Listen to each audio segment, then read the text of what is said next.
So leading off today's session is going to be Marina Zucchini, who is one of Power to Fly's own. She's a career coach and an onboarding manager. Maru is a great person to host this chat, so I'm really excited to see the interaction between her and our other speaker, Alicia Coll. Alicia is the Principal Group Engineering Manager of Experiences and Devices for Microsoft. Alicia leads that UX, metrics, and browser teams in Microsoft Search and is a member and organizer of the LGBTQIA+ affinity groups and women's mentoring programs at Microsoft. Now, Alicia's passions are reliability, search relevance, big data, security, developer agility, app performance, and being a present and nurturing leader for her team. I can't wait to hear this conversation, so I'm going to yield the floor to you, ladies. Take it away. Thank you. Thank you, Meg. Hi, Alicia. Such a pleasure to be. Hi, Maru.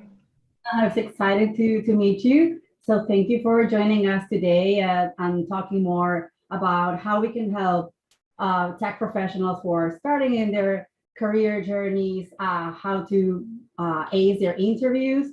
I know that, having had interviewed a lot of people during my years as a recruiter, I remember trying to help people with the nerves when they were starting on what to expect from the interview cycle, depending on the company, but people thought it was pretty scary. So I'm glad that we can talk about more this with you. You're a super expert on this. So if you agree, let's begin with just talking a bit about what are the different rounds of interviews typically in a tech interview process, and what are the purposes of each of those different rounds? Sure, yeah, and thanks for so much for having me today. It definitely can be intimidating when you're getting started, and I really like speaking on this topic, and particularly to folks who are just getting started, to help calm some of those nerves and talk about how you can be successful. Yes, there is a way to get through this process. So starting with what the process is typically, it's really going to be different depending on the company. But if we're talking about a more traditional tech interview process, the kind that we follow at Microsoft, there's going to be a few stages. So sometimes that's going to start with an informational, which is more of a session to get introduced and informed. And sometimes that informational could be with the hiring manager, or sometimes it could be with a recruiter. And if it looks like, something where there's interest on both sides, then that would proceed to a screen. And sometimes the screen is combined with the informational. And for some companies now, the screen can take the form of like at-home projects or evaluations. But at Microsoft, it's a more typical phone screen or video session. And that's basically just a check-in to see if there's good potential for the on-site. And the on-site itself, it can be multiple rounds. Typically, you're going to have 3 to 5 interviewers. At Microsoft, we usually have 4. And the purpose of the on-site is to simply evaluate if you're a good fit for the role, and of course, for the candidate, if it's a good fit for them. And finally, if everything looks good through all that, then it's going to come into the offer process, and that can look pretty different depending on different companies. So that's the more traditional stages. Now, these days, with the sort of market that we're in, there's a lot more hiring events that are happening, which is something that you know a lot about at Power to Fly. And so hiring events can streamline all of this so that your sort of informational and screen happens with typically a recruiter beforehand. And then when you're admitted into the event, you'll do sort of the on-site with multiple teams participating. And then if you're successful through that, you can have different teams extend an offer, in which case you're in the fortunate position to get pitched to and choose who you want to join. So that doesn't always happen, but these days it's happening a lot more. Yeah, well, I'm glad to know that hiring events are, I personally think they are pretty useful to get a good like for both the candidate and the employer to get to know each other a bit more on a more of a not that pressure one-on-one situation. So typically nice. Before jumping into the next topic, I want to ask a bit more about that on-site part of the process where you mentioned there's typically between 3 and 5 different interviewers. That's where it gets, I think that's the most scary part for most of early career tech professionals, because that typically involves like coding and programming. Is that and those my question specifically is are those like it's one panel with those people where they ask you for more practical part of it, or is different like a sequence of different interviews that comes one after the other? If it goes well, like you move forward as you do well in one and then the other one. Yeah, that's a good question. So usually it's more the latter, which is individuals, and sometimes there'll be like someone who's shadowing, who's learning to interview. So you can have multiple folks, and there are companies that might do a panel, but I think it's less common. Yeah, and that is the part that tends to bring up the nerves, right? And I think we'll probably talk a little bit more about this in this talk, but the best way to deal with that part is a couple things. To be prepared is the biggest thing. If you feel prepared, you're going to do a lot better. And then the second is to know that at a lot of companies like Microsoft, we're starting to change and steer our interview culture more towards the concept of screening in. And so your interviewer wants you to be successful. They're looking for, what are the best that you're bringing. They're not trying to catch you out on what are your worst qualities. Yeah, I love that. I love the concept of screening in. I think that gives more opportunities, and it makes the interview process a lot more inclusive as well for everyone who might not be super fluent or super ready to show everything they have or they can in just one session or on a resume only. So that's great. So going next, so after talking about this part where we were focusing more on the technical part of what it's, I also know that companies like Microsoft, and it's nice to see that most of the companies nowadays are not just focusing to hire tech professional only based on how well they can code or they can program, but they also are really considering and taking into consideration the soft skills that people have and their personal qualities. So what would be, what are those kind of qualities that tech companies like Microsoft are looking for? And how do you think that candidates can demonstrate those during the interview process? Yeah, I love this question. Soft skills are really important, particularly in a big company like Microsoft. There's a lot of, you're almost never working on something which is just in a silo by yourself. You're always working with partners in your team and outside your team. And so those communication skills really come in useful, yes, even for us coders. And so some of the things that I like to see, and we like to see in interviews, one is enthusiasm.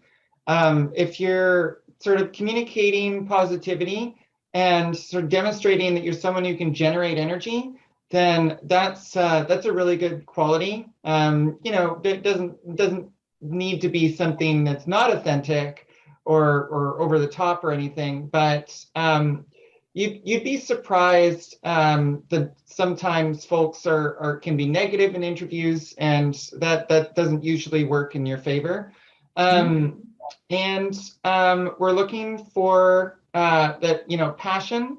If you have if you really like to build things, if you're a coder, if you're an engineer, then that's probably the case. Then communicating that passion is a really great quality as well. So I guess being prepared with some of the reasons that you got into this field, or some of the things that you like to read or do, or personal projects. Those are good things to be prepared with. And just generally, someone who if you're a good communicator, if you're well spoken, then that's going to work in your favor. Perfect. Yeah, that's good. And I'm getting some questions from the audience, which is great. I love that. Thank you for helping the conversation. Renee Romero was asking if you can share a list of behavioral questions, which I guess some are the ones that you just described, about talking about your passion. I don't know if you can think of anything else in terms of behavioral things that companies like Microsoft or big tech companies would be interested in learning or asking during. Sure. Yeah. And typically they're the kind of things that you would, for the behavioral part, see even outside of technical roles. If you're researching or preparing for that side of the interview, then a lot of the time there'll be a lot of good advice out there. But to cite some examples might be, things like talking about instances where you maybe came across conflict, and how did you work through that? Or how do you, like to connect? Have you had any experience connecting with customers? And can you speak to what you like about that, or how you go about that?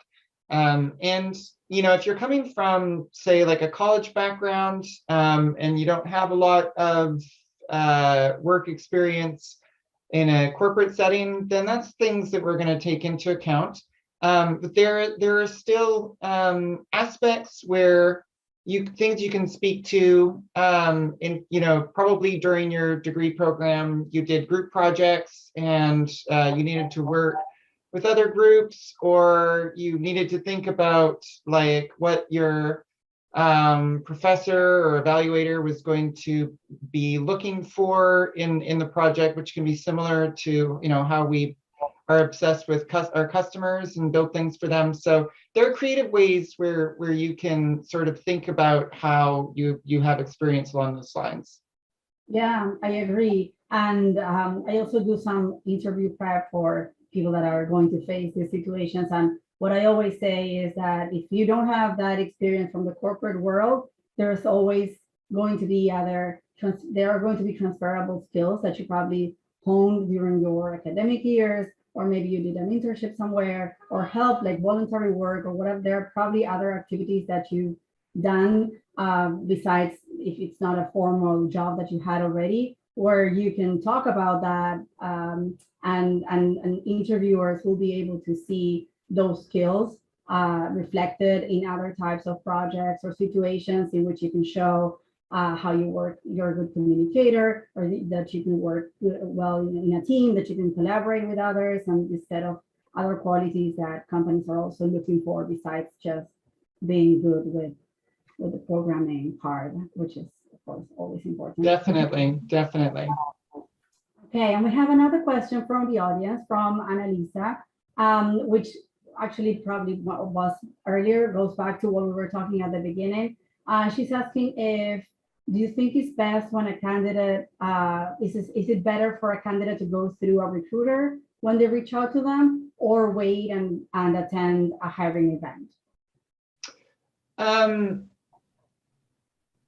That's a good question. I think really there's pros and cons to each approach, and you can do both as well.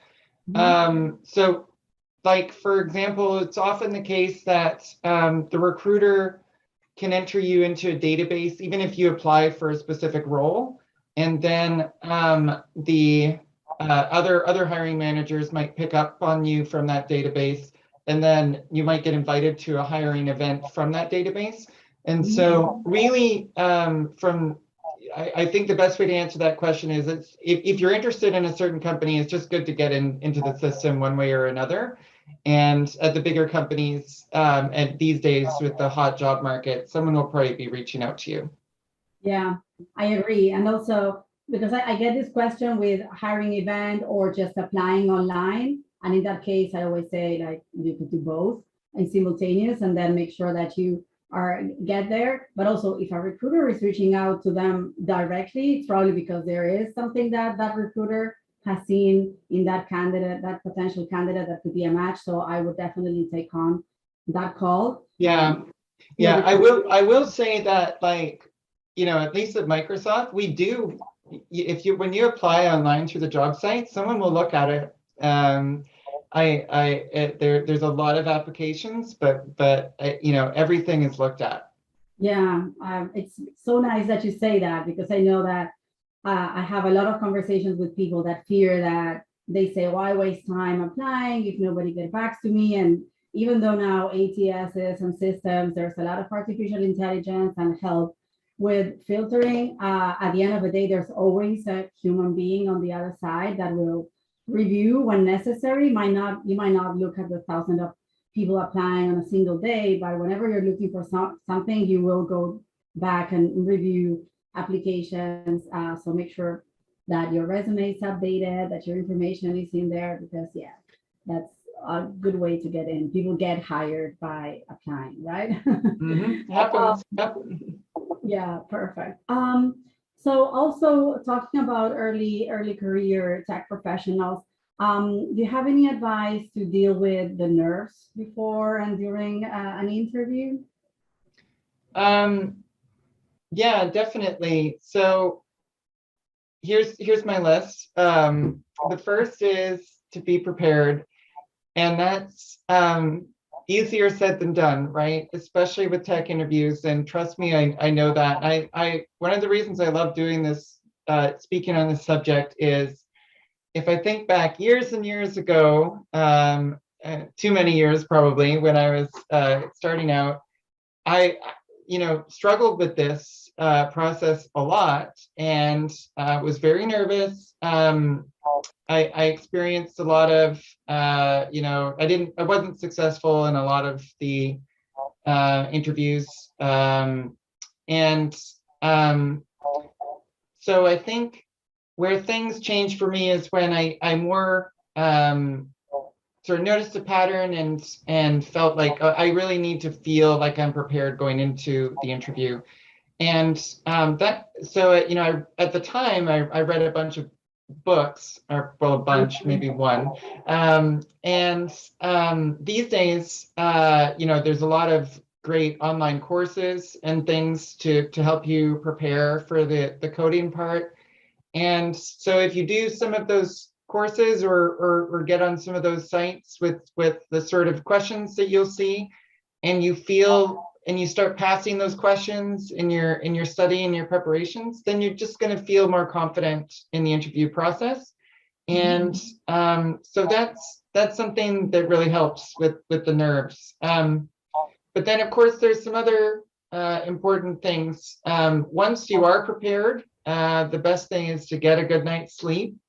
And that we can't say enough about how much that's going to help. Take some deep breaths, and the most important is don't be discouraged. It's again easier said than done, but if you've gone through a few interviews and you're not successful, then of course it's going to be easy to be hard on yourself and think that it's the end of the line. But so many of us in the industry have been through this, and it's really important to not give up. Keep trying. You will get through. You will start getting experience, at least with the interview process. And that moment when when you feel like, you've seen enough, is often that moment when you will get through the interview. And so that's really important. Yeah, I love that. I would also like to interject a bit on the preparing part, which it's so important. And I would also recommend, like, being prepared means like make sure that you read the job description again before going to an interview. So make sure to understand what is it that they are looking for. Make sure that you know who you're talking to. I don't know if this happened to you, like getting people in front who don't, I mean, of course you will introduce yourself as an interviewer, but I'm sure that it's a big plus when you see the candidate that has prepared, that knows a bit on what to expect and who they're going to be talking to, that they know about the company. If they're interviewing for multiple different opportunities with the same companies, the candidate might want to ask, and it's okay to ask, what is that they're going to be considered for. But also remember that it's an introduction to a new opportunity, and it can be with that person and that specific hiring manager, or might be that you are a good fit for someone else. But if it goes well, like if you were prepared and you were a good communicator, and that for some reason that specific interview didn't go well because they were looking for something different, you will very likely be considered for something different. So that's what I typically say. I want to confirm with you.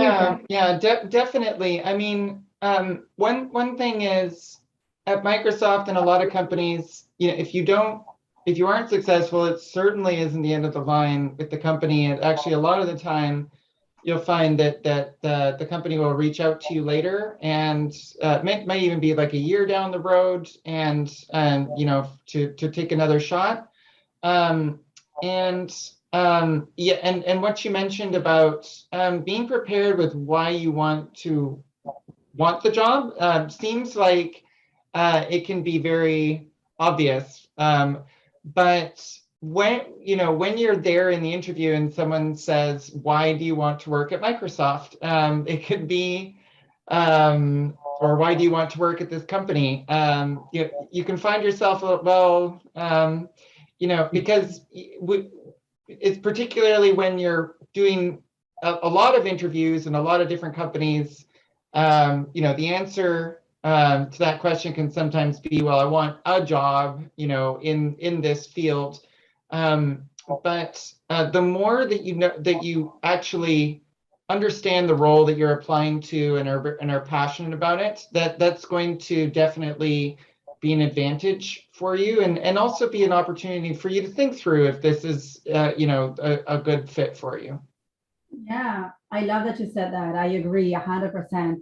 Be ready to answer that question. Definitely, why do you want that job? And probably why, even if you're applying to different roles in different companies, be prepared to know why that role in particular would be, like, why you are a good fit for that role in particular. I always say that. Even more if you haven't worked exactly in that role before, which is the case with this early career professionals that we're talking about today. You can always say, what is it? What are the purpose? What's your purpose? What is it that you're looking for in your career, and why you think this job will help you get to where you want to get, and why this is important because you want to be trained on something in particular. You really are passionate about this area or this tool in particular. So be ready to talk about it. I agree with you 100%. Thanks for mentioning it. We only have 3 more minutes. So last question is, what would you recommend people to do after an interview? Is there anything that they can do to tip the scales in their favor? So thank you note isn't going to hurt. I think a lot of that you can communicate with the recruiter.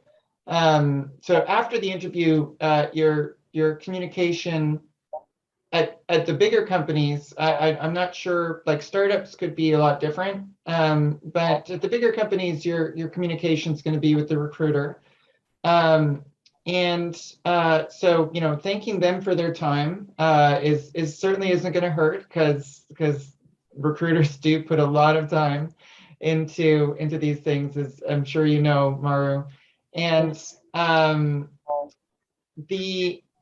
I think the most important thing, after, post the interview, is to be patient. Sometimes it can take a while for folks to get back, and there are sometimes many people being interviewed or in the process, so it can take a couple of weeks or more, even sometimes, to hear back. And when you do hear back,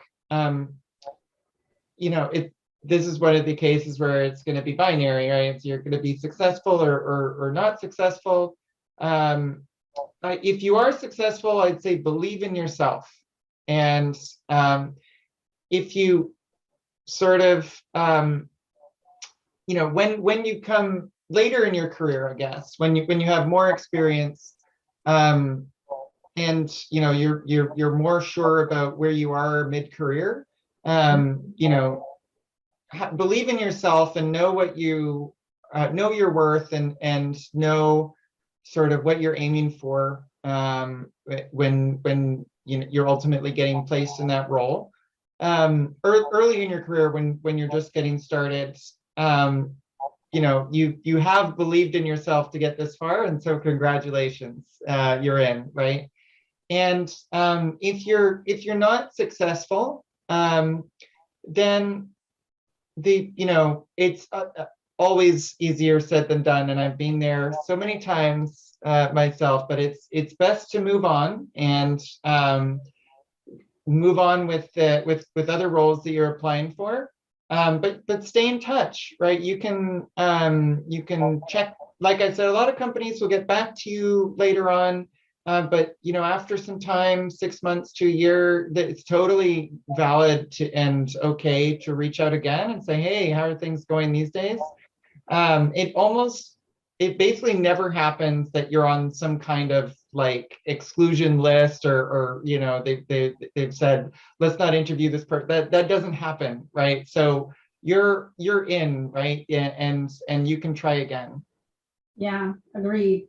And also practice makes perfect. So you might not nail it the first time, but definitely once you start feeling comfortable in your own shoes and listening to other interviews, there's a lot of podcasts and trainings. We have a lot of resources in Chat and Learns, in our part of Fly site as well. And you all get there. And yeah, again, I love the message of trust yourself, and you know that you'll get there at some point. Yes.